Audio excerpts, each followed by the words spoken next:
So this high-quality auditory language coming into the brain continuously, that's the number one predictor of good communication skills later in life.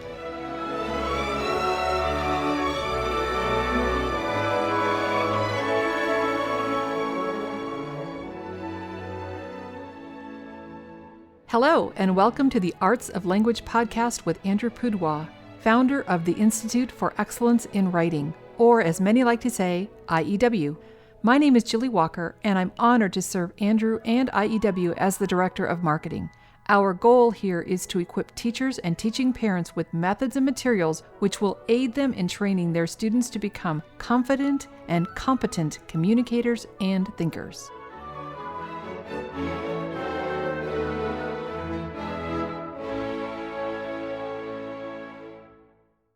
So happy Father's Day to you, Andrew. Thank you, Julie. I know you can't say happy Father's Day to me because obviously. I was about to, but that's like when you go to the airport and the TSA people say, have a nice flight, and you say, you too. Only they're not.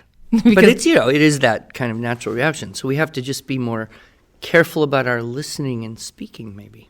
Yes, exactly. So I know that you have shared many stories of your life growing up with your father and that he read or recited the poetry while your mother read the stories. Yes. I tell that at the end of the Nurturing Competent Communicators talk, which is, by the way, for anyone who hasn't heard it, I do believe that's the most important stuff I know.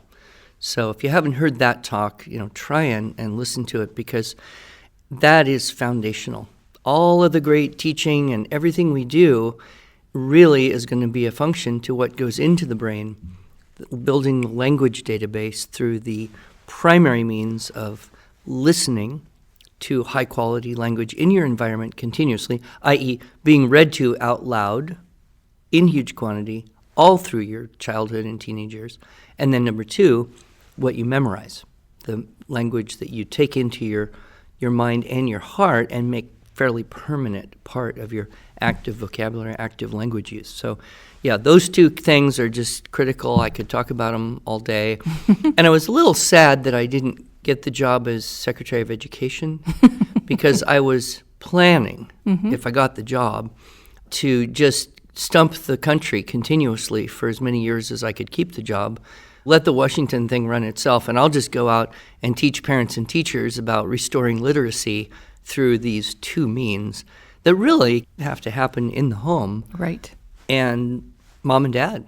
I mean, that the key to the restoration of a high level of literacy and language skills is going to be the home. You go so far as to say that this is the number one predictor of a good writer. I have a lot of times people come up to me, teachers, parents, a conference, some kind of event, and they'll say things like, I write pretty well. I mean, I think I write pretty well, and I always got A's on my papers. Professors always liked my writing, but I don't remember learning how to do it. And I'm sure there's some listeners out there right now who would fall into that category. And so how did you learn something you don't remember learning? That's an interesting question. Right. And so I will ask them, did your parents, one or both of them, read out loud to you a lot while you were growing up? Right. And 8 times out of 10, they'll say, yeah, actually, as a matter of fact, come to think of it, my dad read the Reader's Digest every day at dinner or something like that. Right. And in the few times where they don't say, yes, my parents read to me, they'll say, well, I was the oldest sibling and I read out loud to my younger siblings. So this power of auditory language, high quality auditory language coming into the brain on a daily basis. And of course, in the Nurturing Competent Communicators talk, the whole first part of that, we kind of say, well, kids aren't going to get it from TV and media. They're not going to get it from peers. They're not going to get it necessarily from busy parents and adults unless those busy parents and adults take the time to give it to them. And some kids don't even get good language from books, either because they read too fast or they don't read at all. So this high-quality auditory language coming into the brain continuously, that's the number one predictor of good communication skills later in life. So it's not enough just for a child to read to themselves. you expect that the parent or some adult to read to them? Well, there's two reasons as to why that might not be sufficient. It certainly is important, and I don't think any of us would say no, children shouldn't read to themselves. But there's two things that can happen, and I think that sometimes a certain mentality that independent reading is better. So children reading on their own is somehow better than someone reading to children. I would argue that's not necessarily true. For some children, it's extremely untrue. But here's what happens. If children develop into good readers and they like to read and they will read books for their own entertainment or enjoyment, what often happens is they'll choose books that are very exciting, adventuresome, newest, exciting thing, and they'll read them like they watch movies. So they'll read fast. If they see a word they don't know, skip it. See a phrase or an idiom or expression, skip it. See an allusion to something, they don't know what it is, skip it. You can skip a lot of things and still get the plot, get the story, get the imagery. So the books are written to be suspenseful, exciting page-turners, so the kids read them fast, but they're reading too fast to actually be hearing the complete sentences, especially if they skip words. In fact, the speed reading people even say, if you're reading so slowly that you hear internally each word that you see on the page, you're reading too slow to be speed reading. And so I suppose if you want to speed read, you would do that for the purpose of getting more information faster. But what you're losing there is the beauty of the language, the complete syntax, the inherent grammar that listening to good quality language provides for us. And then in our daily lives, we don't make up for that really. We do tend to talk in snippets, and even formal things like presidential debates are very much truncated in terms of their sophistication for 30-second, 1-minute things. Compare that with Lincoln Douglas, right? 150 years ago, people would listen for 4 hours. The speeches would go on for 20 minutes at a turn. And not only that, it was in an era when it was more eloquent. People had a richer vocabulary. They were still passionate about their differences of opinion, but they were more complete in their argumentation. I think we've lost a lot of that in the public forum and the media. The other thing that can happen with children when they read books that they want to read and only read books that they want to read is they tend to kind of cap out at a certain comprehension level. So you don't want to read a book that has too many unfamiliar words or things you don't understand. So you'll stick at a certain level and they'll do lateral shifts. So they'll get independent reading and everybody's excited. Ooh, he's reading. Ooh, she's reading. And with the young children, maybe it's something like Babysitter's Club or Star Wars or whatever. They can decode these books. They're titillating and everyone's excited. Wow, they're reading. That's marvelous. They get a little bit older. They have to read books that look like they're written for someone a little bit older. So they'll pick up whatever the current popular thing that's aimed at that level, but it's not necessarily any more complex in its language because authors want to sell books. Books need to be readable, and so they'll do that. Then they get a little older, into their teenagers. They have to read something that looks like it's written for someone a little bit older, whatever the popular current thing is, Twilight or whatever. And after a few years, that goes away and gets replaced by something else. And then they get older and they have to read books that look like they're written for adults, which we would call probably, pulp fiction. It's a cheap book. Nobody's going to be reading it 20 years from now, so they use cheap paper. I just learned that's where that term pulp fiction comes from. It's a book that's essentially disposable, so they use the cheapest kind of paper they can, whereas an heirloom edition would be a book that you would expect to keep for generations and pass on and pass on. And so you would use better quality of paper. Right. That's very interesting. I never knew that about that term. Did you know that? I did know that. Oh, you did? Okay, well. Sorry. That's because you went to college. And have a master's degree, you know a lot. And I had a dad who read out loud. So, in any case, those kids do those lateral shifts, and then when you compare, say, an popular adult book with the popular children's book, there's not a lot of difference between the vocabulary and the syntax, just the length and sometimes the debauchery that is different. So what happens then is a person who does that, just lateral shifts all the way into adulthood, then they pick up a classic, they pick up something by Bronte or Dickens or Melville. They read the first few paragraphs and say, I have no clue what that means. And they don't have the habit of perseverance through challenging literature. And often case, they just don't have the vocabulary to make sense of it. So they say, well, I'm not going to read that. I don't know what it means. It's boring. It's boring. So it's kind of sad, because what we would hope, I think, is that parents choose to read those books to their children, which are actually above their own decoding skills. Right. So if a child can read Star Wars to himself, great.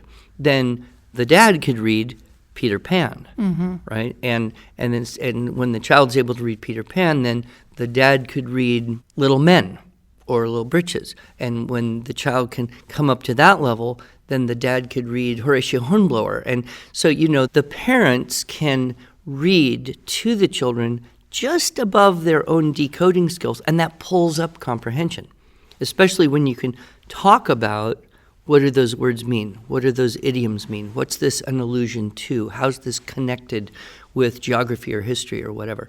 And so you actually create reading comprehension when you read with children out loud and talk about what you're reading.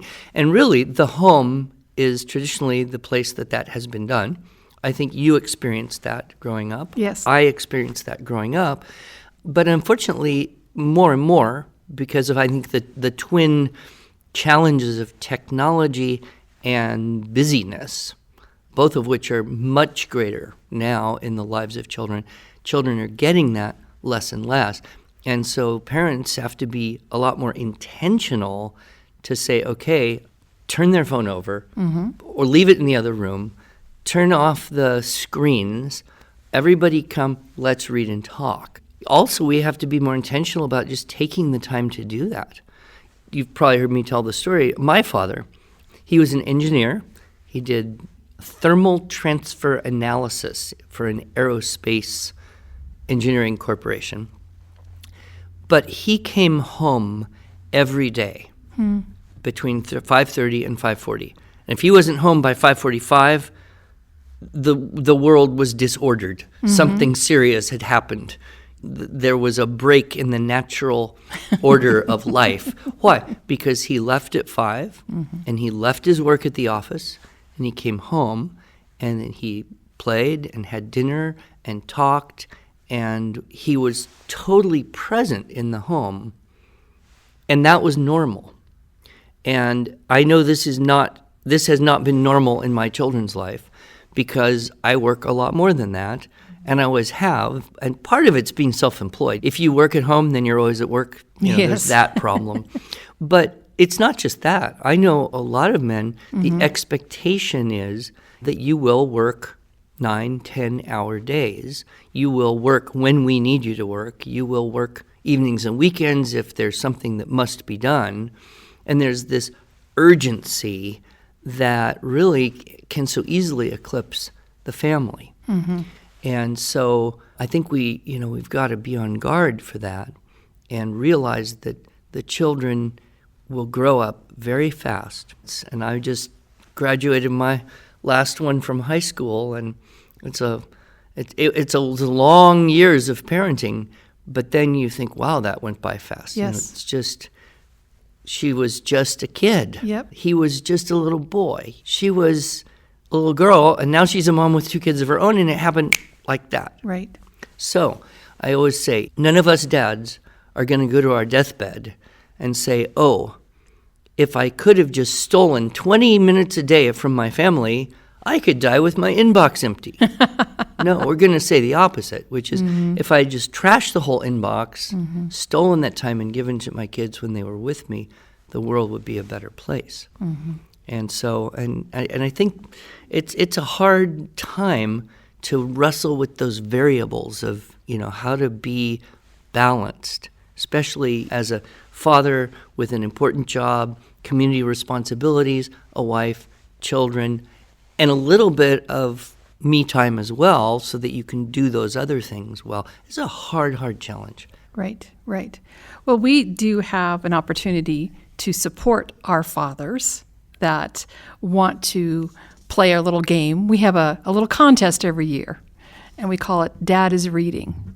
And you can play that. You can find information about that on our Facebook page if you happen to visit it during this month of June. Dad is read. How does this contest work? Well, it's a little different than the Cheerios challenge, but not much. So we're not stacking books up on the nose of the babies? No, we're not sleeping babies.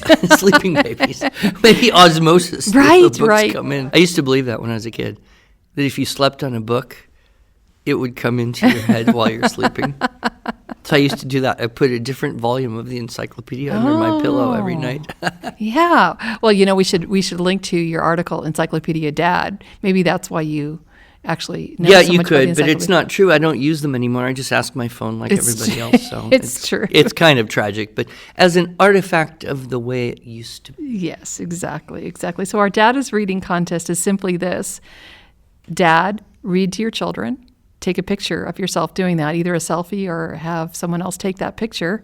Post that to our Facebook page with the hashtag Dad is Reading, and we'll choose our favorite pictures, and they'll win an IEW gift certificate. Okay, when you say our favorite pictures, like how many gift certificates are we giving? Well, actually, we're giving away 5 IEW gift certificates. So our 5 favorite pictures. 5 favorite pictures. And how much are these gift certificates going to be worth? $50. $50. All right. Get that into a marketing expense, right? Yeah, something like that. But we would be delighted to see your pictures and your children listening to you read.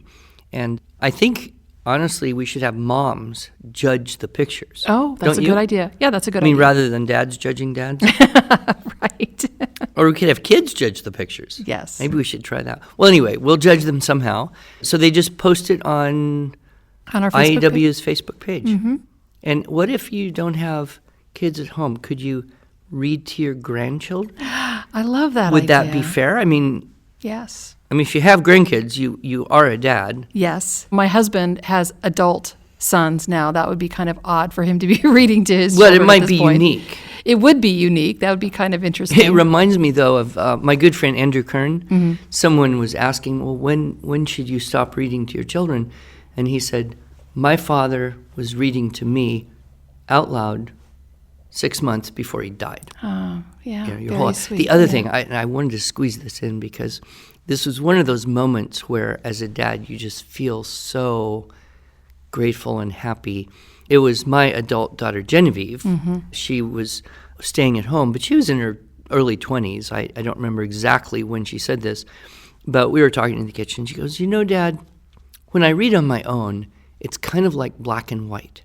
But when you read to us, it's like color. Mm. And I thought, Mm-hmm.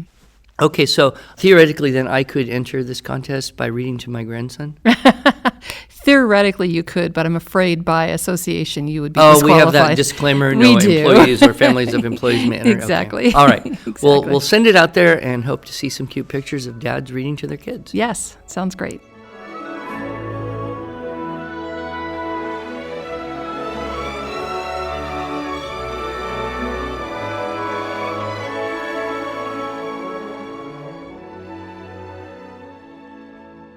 Thanks so much for joining us. If you enjoyed this episode and want to hear more, you can subscribe to this podcast in iTunes or Stitcher, or just visit us each week at iew.com/podcast.